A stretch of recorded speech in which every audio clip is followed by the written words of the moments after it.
Well, more than 100,000 people have lost health care coverage since Arizona lawmakers voted to freeze Arizona Medicaid funding for childless adults last year. Now, even more might lose coverage if the federal government doesn't step in. Reporter Laura Monti talked to one resident relying on this coverage just to function in his everyday life. I take 8 pills in the morning and 11 at night. Rourke Speraza is just one of the thousands of childless adults in Arizona who rely on their medication to live.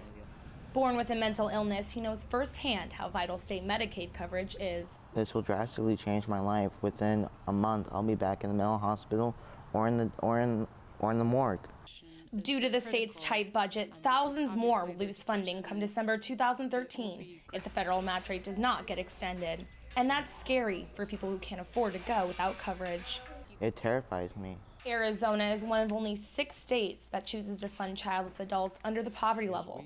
But now there's a debate if the state should even attempt to continue coverage. It was not easy to afford the childless adult Medicaid population before the recession. Byron Schlomack is the chief economist at the Goldwater Institute.